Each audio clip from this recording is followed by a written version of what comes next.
see.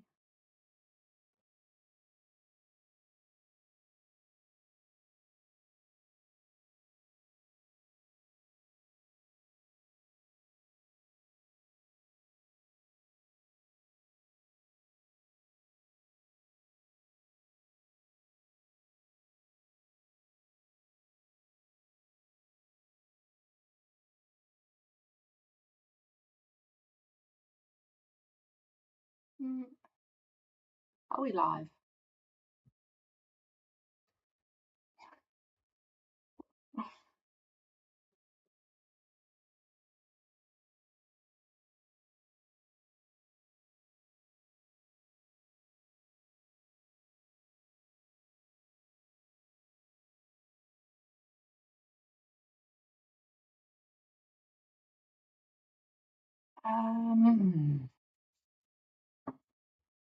Not sure how to tell if this is live.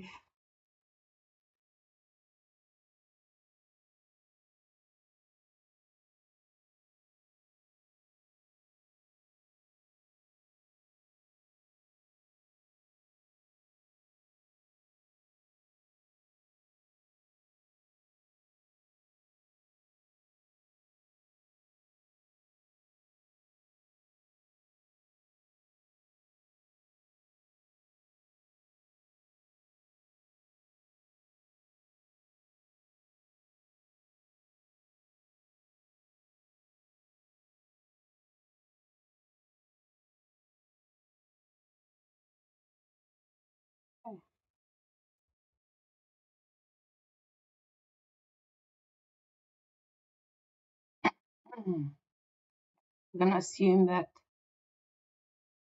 this is live. We've got some people on. And can anybody post in the comments if they can hear me?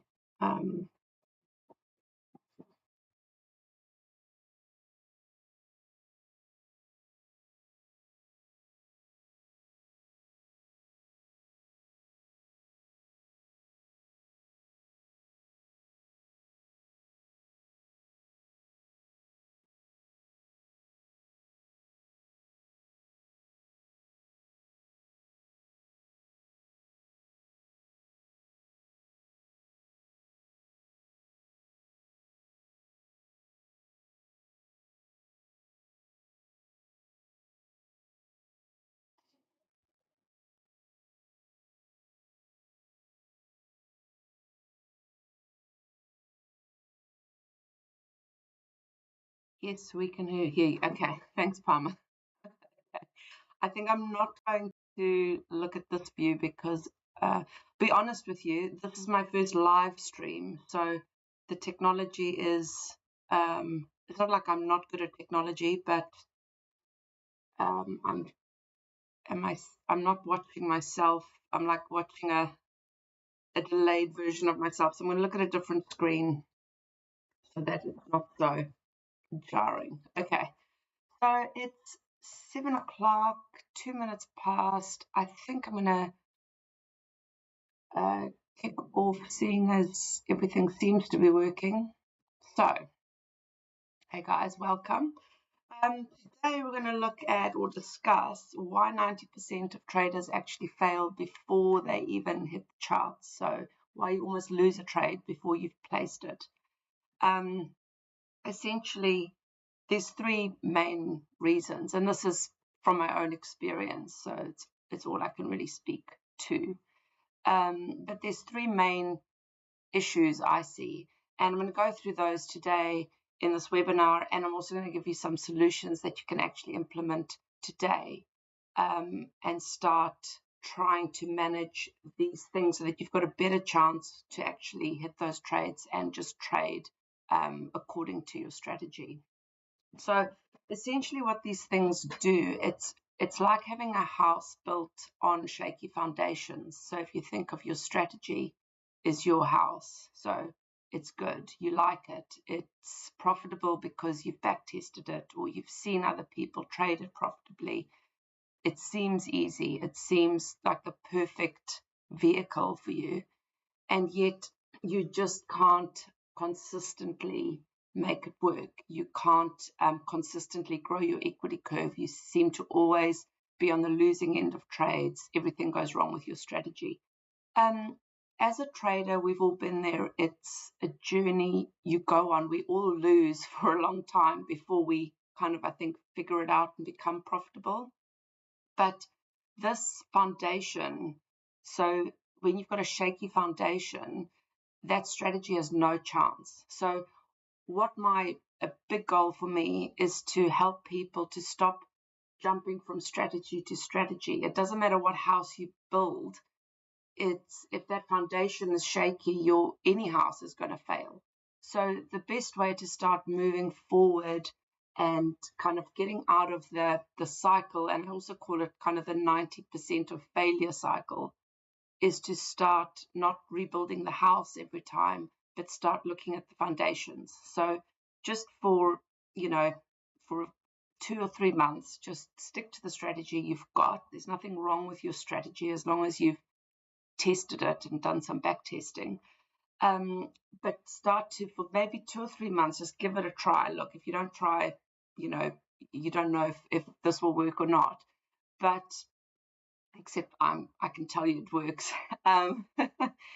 Is that if you just give this a chance for 2 or 3 months, you're going to see some great improvements. So it's kind of like just slow down to actually go faster in the long run. Okay, so let's now kind of kick into things here. So quick one, anyone that probably everyone doesn't know me, my name's Marisa. I'm a Forex trader. I'm also a trading coach. As I said before, I had quite a journey kind of becoming profitable. I don't think there's any trader that doesn't have a rough journey. And I was definitely stuck in the cycle of jumping from strategy to strategy. But a moment that kind of made a difference for me was my first, I guess, success was trading Tesla stocks. I thought I was a scalper, but I think I was more like a day trader on the 2-minute charts.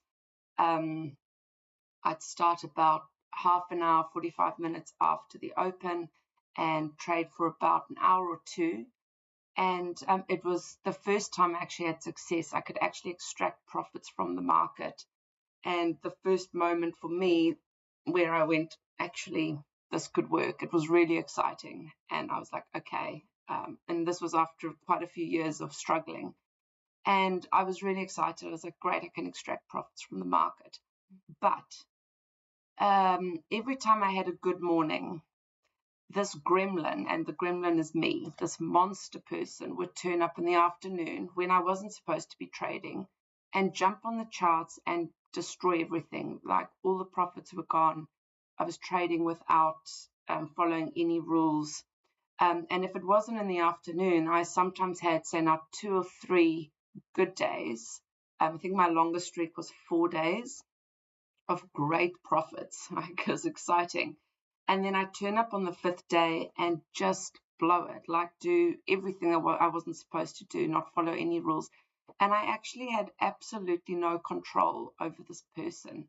I can read back in my journal from the time, this is about 4 years ago, and the journal is just so frustrating to read because it's just didn't follow rules, couldn't follow it. I've got one page which is actually scrumpled up because I actually just destroyed, had to take my frustration out on my book. I had no control over myself. And it was the moment, the kind of realization for me was that it is, if I couldn't get a hold of my mindset and my psychology, I couldn't trade my strategy. I could now see that it actually works, but I just had no control over myself. And I don't think this is an uncommon thing. I've spoken to a lot of other traders. We all have gone through similar things. So my hope now is to kind of share what I discovered and how I started to get a hold of myself and start to be able to trade the strategy I was trading. And so I really believe it doesn't matter what strategy you trade, as long as you like it and it works for you and it's profitable.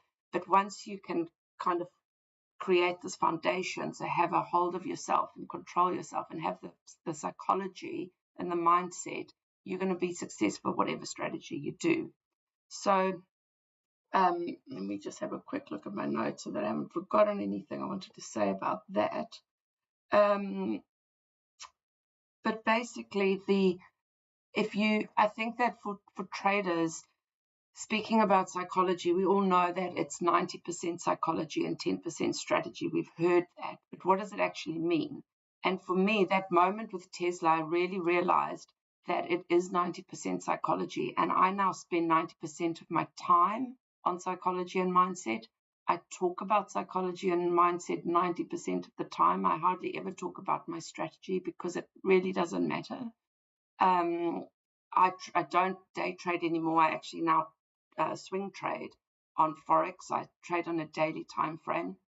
But I think the confusion sometimes why people don't, it's not that we don't want to dive into psychology. We sometimes don't know how to, because what does psychology mean? When we think of psychology, we often have this clinical idea of it, that it's a mental thing, that psychology is about going to psychologists because something's wrong. But there's a whole other part of psychology, which is social psychology, and you can also apply it to individuals. But basically what it is, it's just behavior.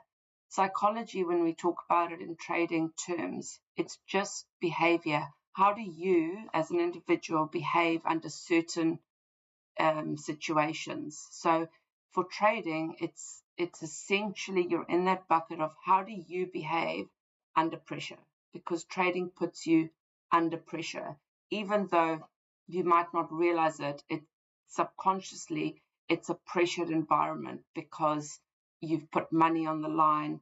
You've got something to lose, and often it's not really the monetary value you've got to lose. It's your ego, because what you've got to lose is that you might be wrong. And if we don't really think about it and we don't study it, you don't understand at a deep level how you behave and the impact it has on you. So that's kind of what I talk about a lot, and I'm going to talk about it today. And so let's dive straight into it. We're 10 minutes in. This is perfect because I only want this webinar to be about 30 minutes long. So I think we can possibly get through it. Okay, so psychology, behavior. What behavior and psychology do we have, and mindset do we have, that before we even hit the charts is actually sabotaging us? I'm just going to quickly click the other thing to see if this, okay, I think everything's still working. Good. Okay, so I'm going to go through the three things that I think are most important. That is, if you can kind of start to work on these three things, I think it really starts to set you up for success rather than failure. Okay, so the first one is identity. It's your identity as a trader. And many of us, so this was me before I figured it out. So when I was having difficulty trading Tesla, is I had no identity as a trader. I thought of myself as a struggling trader. I wanted to be a trader. I was trying to be a trader. I didn't want to tell anyone I was trying to be a trader, and I also don't want to tell myself, really, because the way I saw myself was as a struggling trader, as a trying to be a trader. And the best way I can describe this is if you've ever had imposter syndrome doing anything. So when I had a corporate job, because my background is in finance, I worked for an investment bank for the last 15 years before I changed to do trading full time. And during that career, I wanted to become more senior. I wanted to start managing larger projects, bigger teams, etc. So I was kind of trying to go to meetings with more senior people and try and getting people to give me a promotion, basically. And I felt so, I want to use the word intimidated, but I had imposter syndrome. I would go to these meetings and feel like I was pretending to be there. Someone would give me a oh, you can go and represent us at this meeting. So it's an opportunity, right? It's an opportunity to be with more senior people and to show what you can do, I suppose. But when you turn up to things, when you've got imposter syndrome, you cannot perform or behave well. You can't do anything well because it's so overwhelming, the doubt and the fear that you've got. And trading is no different. If you don't have a core identity, if you don't start working towards having your core identity as a trader, you're turning up as an imposter and you've got imposter syndrome. It doesn't mean you're an imposter. You just have to. Who's saying you can't be a trader? Who's saying you're not a trader? Nobody. It's what you're telling yourself. And so if you can have that identity as a trader, you're going to be able to behave more in line with how you should behave as a trader. And it's going to give you the confidence to not be so susceptible to the doubt and the fear. You're just going to give yourself that edge to be able to override that doubt and the fear when you need to, and do the right things while you're trading. And everything in trading is about edge, and psychology and behavior is no different. It's just you need to do things that give you that edge, and having the identity as a trader, I'm saying it's going to give you an edge. It's going to totally overhaul how you behave while you're trading. It's the same as, when I think back to my long history of jobs I've had, every job I've ever had, it doesn't matter if I was babysitting when I was a 16-year-old, or I was waitressing while I was a student, or my first, when I worked at the investment bank and I was given that opportunity to go to a senior meeting. These are all kind of new situations. I've always felt just overwhelmed and out of, like you're kind of like a duck out of water. And as soon as you start to get better at doing that thing, you start to identify as, I am, when I was a waitress, I was terrible for the first 3 months because I just couldn't take orders and get water and do things. Everything was overwhelming for me. But after a while, you became part of the team, and you kind of turned up to work feeling like, I am a waiter. It's like the idea of you being whatever you are, like a waitress at the time, aligns with your behavior as a waitress. And you can say, like, this is the chicken and the egg. Like, is it that your practice comes first and then your identity changes, or is it that you can put your identity first and then your behavior will follow?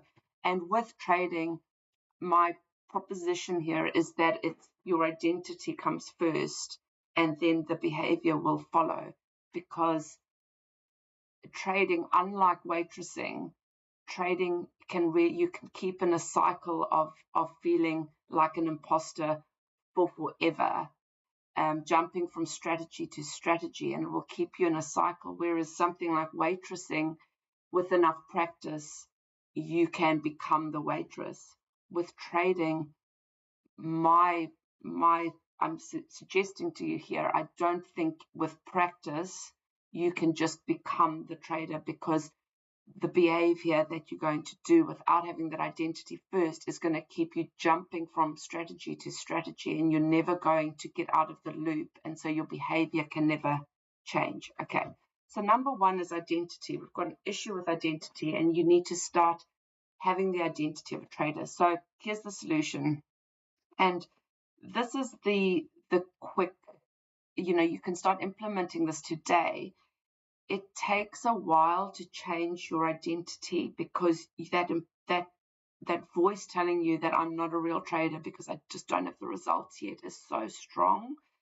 But just stick at it, because it's been proven in many tests and experiments that self-talk will eventually change the way you see yourself. And James Clear, in his book Atomic Habits, talks about this identity and how important it is for identity to start changing your habits. You can put in, like hacks, little things that can change your habits. But when you change your identity, it's the easiest way. It's the most permanent, solid way to start having different habits, because when you identify as something, you will behave like that thing. It's like he speaks about, if you're an apple tree, you'll produce apples. You can't produce pears until you become a pear tree, then you can produce pears. So how do we do it? You've got to start talking to yourself. Even if you wake up in the morning and you look at yourself in the mirror and you're like, you are a trader, whatever you want to say to yourself, to just convince yourself that you are a trader. Even if you don't believe it yet, you will start to believe it, because even if just one moment that day, because you've had that self-talk to yourself, you behave in a way that is more aligned with how a professional trader would behave, that's going to give you a little edge to start believing it, and then the cycle repeats. Okay, so it's little improvements. It's not like you're going to speak to yourself tomorrow in the morning in the mirror and say you're a trader, and then you're going to suddenly be making like crazy profits. We've got to be realistic, but you've got to start somewhere, and you've got to keep doing it every day. And I don't care if you decide, and if, in fact, my advice is, don't tell people that you're a trader if you're not comfortable with it yet. Because, as we know, people around us, just the default is not to support your dreams, or not to support anything that's not, just stock standard normal. Okay, trading is seen, people have different ideas of what trading is, but if you don't feel comfortable with it, don't tell people you're a trader. But you have to tell yourself you're a trader. You have to internally be like, I am a trader, and therefore when I turn up to my desk and my charts, I behave like a trader. Okay, so we're going to just start with that, is the self-talk, and I really recommend talking to yourself in the mirror. I don't know if you've ever seen Cool Runnings, but when, I can't remember their names, but when the little guy that is a little bit nervous and not that confident, and the big guy that's it's a bit of a fighter, but he's actually got a good heart. They're in the pub, and they have a fight with the Austrian team. And he takes the big guy takes the little guy into, and they've never gotten along throughout the movie. They're in a bobsled team, right, from Jamaica, and he takes him into the bathroom, and he, shakes him, and he puts him in front of the mirror, and he tells him to tell the mirror, like, you are. I won't say it all because it's got some bad words in it, but they just say some statements to, he says some statements to himself in the mirror, like, you are strong, or you are bad, and you are you're a big fighter. And he starts getting the confidence, and then he storms out, and he actually fights the whole Austrian team. But it's a bit of a metaphor, but not a metaphor at all, but it's a bit of a farcical, because it's not gonna change that fast. But it's the idea of self-talk, and self-talk to yourself in the mirror. Someone's got to talk to you, someone's got to tell you that you are a trader. And if you don't have people around you believing in you as the trader, you've got to believe in yourself. So start there. That's number one solution. Okay, I'm going to move on to number 2. I don't know if I'm going to get this done in 30 minutes, to be honest. We might run over a bit, but we don't have a hard and fast schedule. I just thought I'd like to keep it nice and short and punchy for you.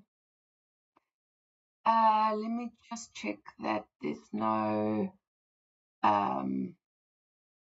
okay, cool. Yeah, cool. Okay, thanks for the comment, Starboy. Really cool. Okay, so there's no issues. Everyone can hear. Nice. Okay.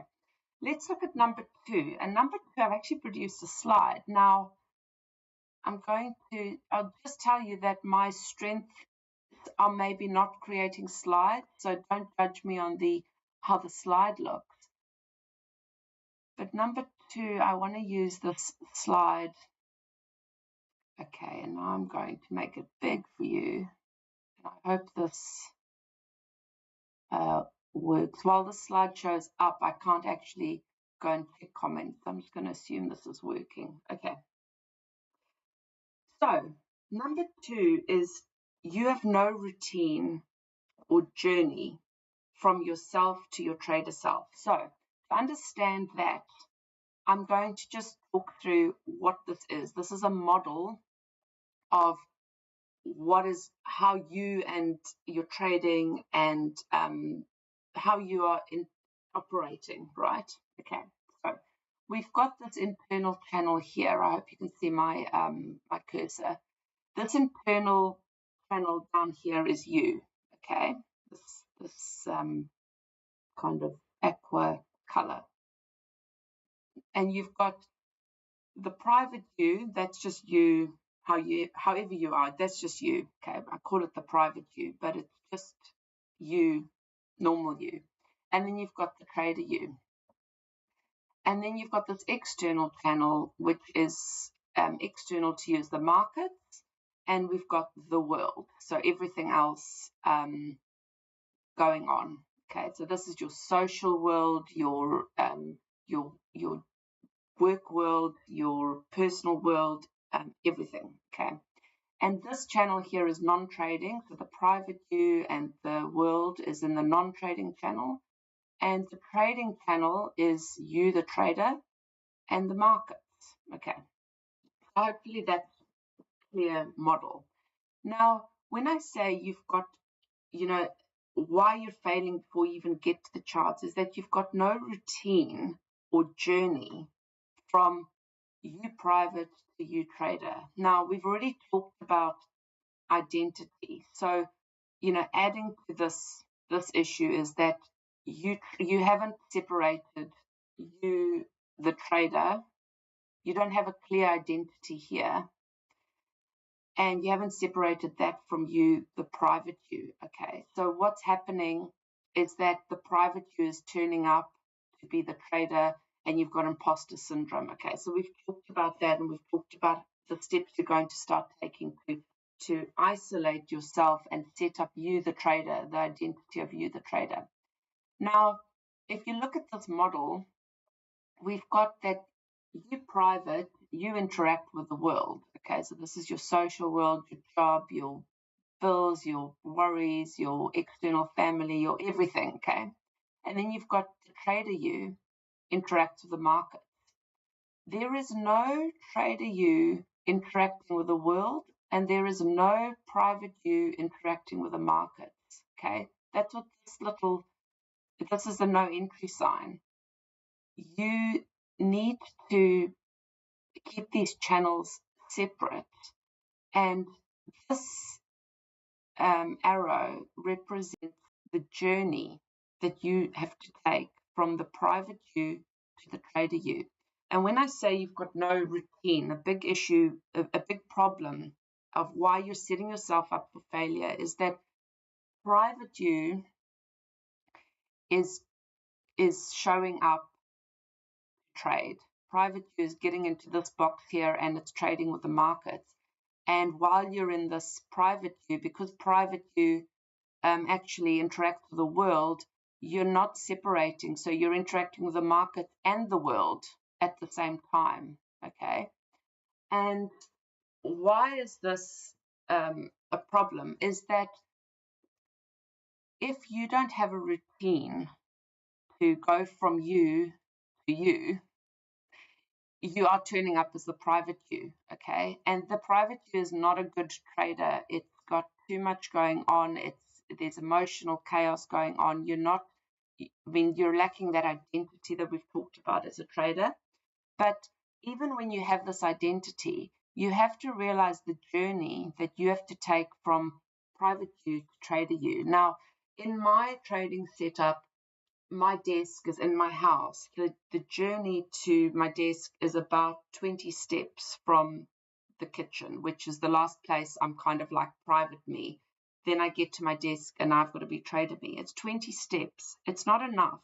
The journey between private me and trader me is enormous.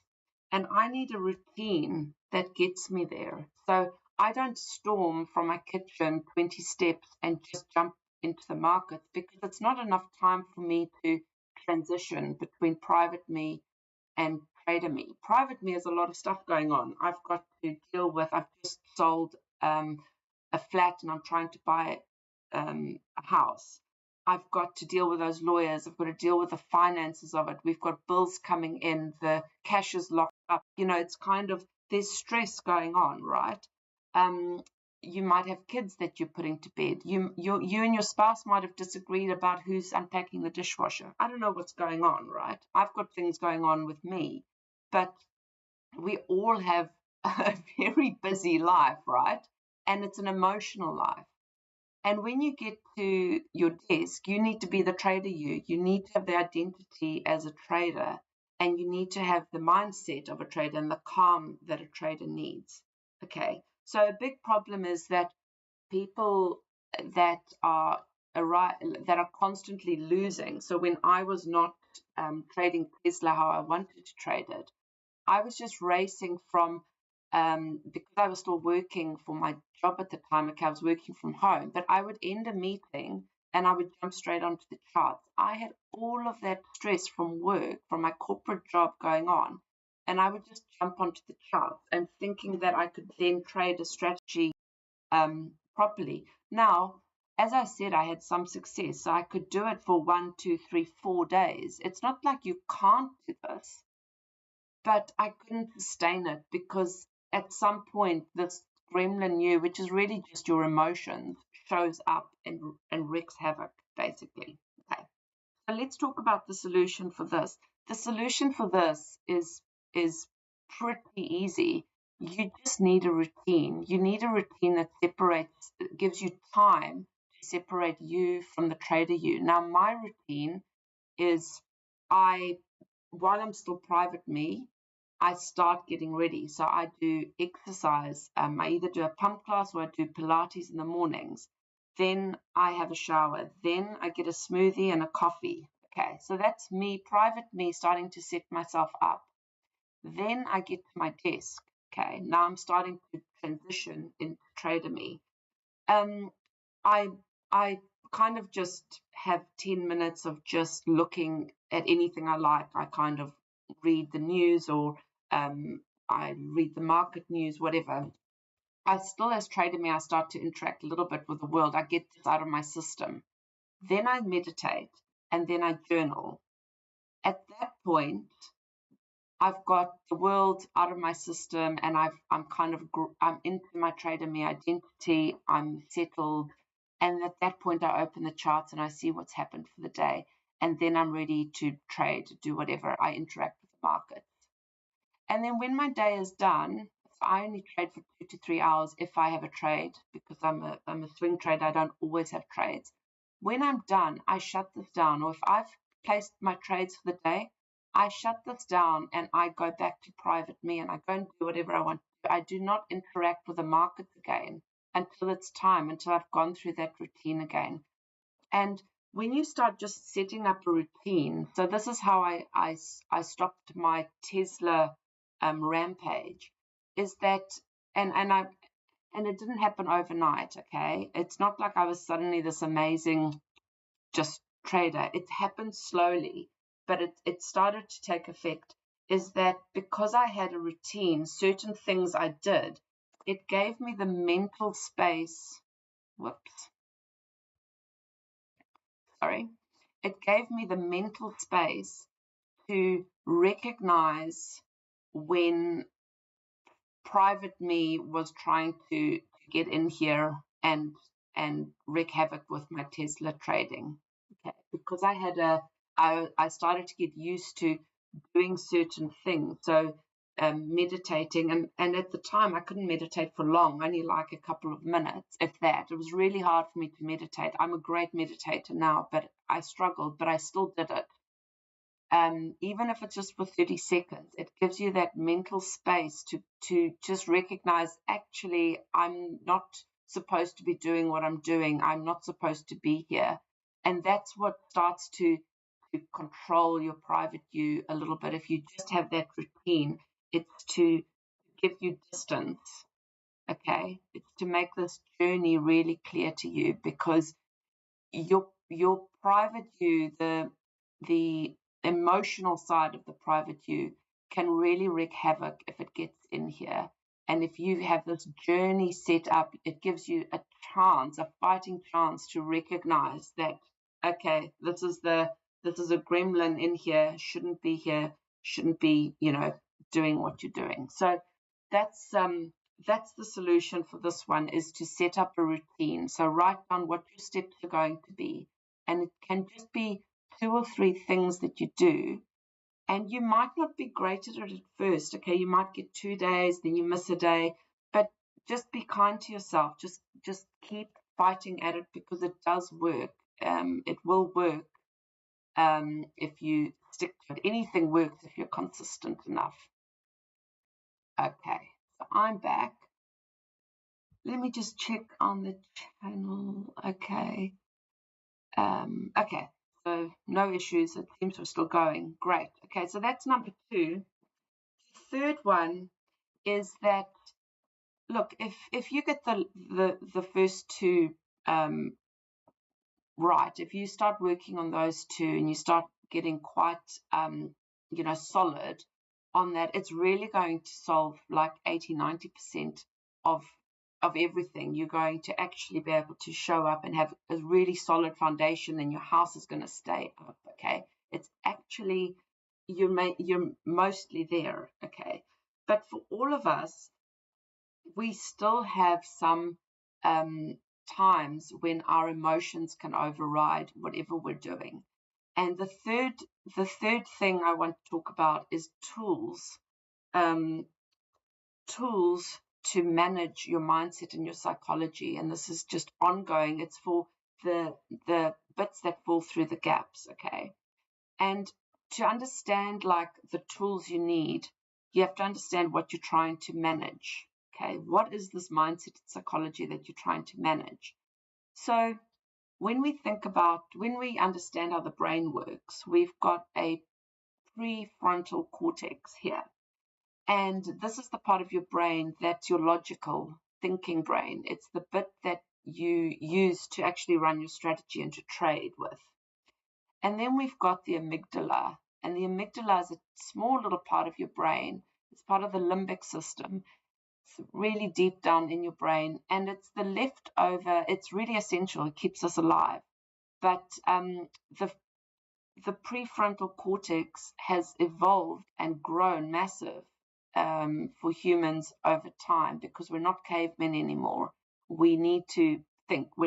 That's kind of what makes us different from other mammals. But the amygdala we still need it. It's really essential. We can't survive without it.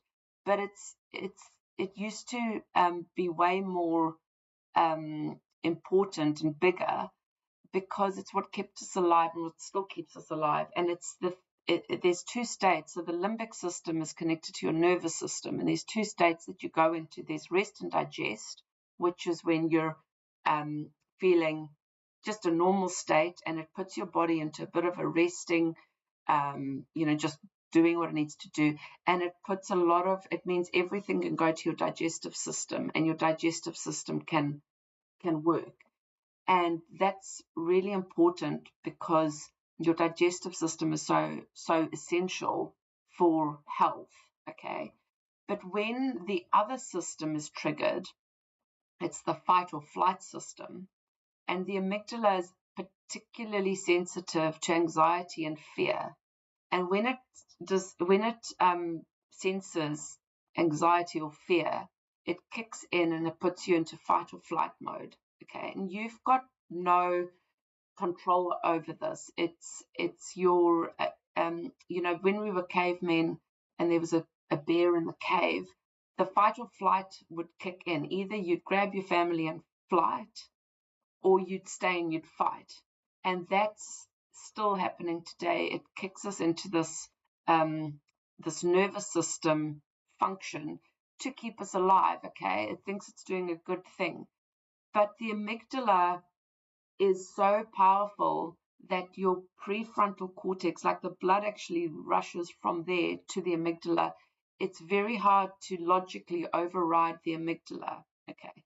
So when we're trading, believe it or not, our body can think, can make us react as if there's a bear in the cave, but there's not a bear in the cave. But it makes us think that we should be in fear, okay, that we're at risk of something. But we're not at risk of anything. We've got some money, that we want to place on a trade. So we've got a problem here because we want to trade our strategy with our prefrontal cortex, with our brain that's logical, but our logical brain is being overridden by our, I call it the lizard brain because it's just our instincts, okay? And then our instincts kick in, and the emotions, that's where the emotions come from. And that's why they can be so hard to control. When I was trading Tesla, and I was just like, how do I control this gremlin, this monster that would keep coming out? And it was completely, the reason I couldn't control myself is because I was totally I was controlled by my instincts. My emotion was kind of running rampant. Now, as traders, this whole thing doesn't actually go away. You just get better at managing it, okay? So when you've got the identity as a trader and you do the journey towards trader you're going to start managing these better. You're going to be in a far better situation to manage them. But we've got to keep thinking that we need things to manage, okay? So tools. So what we need are tools that actually disrupt the amygdala, the emotional state. And when you disrupt it, it gives your prefrontal cortex, your logical brain, a chance to logically override it, okay? It doesn't mean that you're going to stop the feelings, but you can be aware, become aware of the feelings, and you can acknowledge them and go, okay, I feel like that, but I'm going to keep thinking and being logical, even though I feel like that. So you can kind of be in the two states at the same time. Now, how do you use tools? What tools are going to disrupt this process or this kind of natural? We're humans, right? So we've got to this is the hand we've been dealt. So we've got to work with what we've got, right? How do we disrupt it? There's two tools that I want to give you today. One is checklists. So if you've got five steps that give you an entry, so this has to happen, that has to happen, that has to happen, let's just go 3 so that I don't go through 5. You've got 3 steps that give you an entry, okay? So for my own strategy, one is I need to trade in the direction of my higher time frame that I've checked. I need a daily candle setup to occur, and then I need, that's kind of basically it. But then my entry, I've got some rules like I need a retrace, 50% retrace. Okay, those are the 3. If you've got a checklist and even if you're ready to place your trade, you get your checklist out and you can kind of like point and go, okay, higher time frame is this, and I'm trading direction, tick. And you can point, say, and tick. Okay, daily candle, there it is, and tick. This process actually disrupts your amygdala and your emotions just being in complete control, and it starts engaging your prefrontal cortex, and it gives you a chance to just be aware. If things aren't then making sense, you've at least got a chance to go, actually, I'm in override here. My emotions have overridden my logic. Maybe go take a break, go back to your kitchen and redo your routine or whatever it takes, but it gives you a chance to actually disrupt that emotions, because you've got to understand the power of the amygdala and your emotions. It will steamroll its way. It's like a freight train. It will just go, and before you know it, there's damage, okay? So you want to just disrupt it. Now, I'm going to talk about atomic habits again. In that book, James Clear talks about two really cool examples. Okay, train drivers in, I think it was Netherlands, that had kept having accidents. I didn't know that trains could have this many accidents, I'll be honest. But they implemented a process for train drivers that when they went through a green light, which meant they could keep going, they had to, because that was the check, right? So this is like your checklist. They had to point at the green light and then say green light, and then do the action, keep going, or red light and then stop. And when I don't know how they monitored it, maybe they videoed them or something, but they had a huge reduction in accidents. And it's because you don't know what you do on auto. Now, I'm not saying that train drivers are emotionally out of control, but when you go on auto, and that's what, for traders, when the amygdala is in control, you're on autopilot. You don't actually know what you're doing, and you want to engage the prefrontal cortex so that you are overriding whatever's on autopilot and you're engaging your logical brain. In Japan, they actually did the same thing, and they didn't say you had to say it, you just had to point and then do whatever you want to do. And they also had huge reductions in accidents. So read Atomic Habits. It's a really, really good book. So you want to disrupt, and checklists is a great way to disrupt. And then the last one I want to give you is video journaling. So if you are trading and you put on and you're about to place a trade, you can put on your video recording equipment, video yourself, and talk yourself through the trade, through what you're doing. It does the same thing. What you're doing by talking through logical steps is you're disrupting the amygdala and you're engaging your prefrontal cortex, and that's going to give you a really good chance. You're going to become really good at doing this, but while you're still, trying to put everything together, you might not get it right all the time, but you're going to start giving yourself a really good chance to override that. So don't be too hard on yourself if you don't do everything amazingly day one, but start doing these things consistently. Within a few weeks, you won't recognize yourself and you won't recognize your trading. So I'm going to stop there. That's what I wanted to cover. And thanks for the comments there. That's awesome. So I'm going to stop there. And if you've got any questions, post them in the comments. I'll answer them. I will go and check the comments. And I really hope you enjoyed the webinar today. And I hope that you take some of these, solutions that I've given you today and start implementing them in your trading. And I'm wishing you the best of luck in your trading.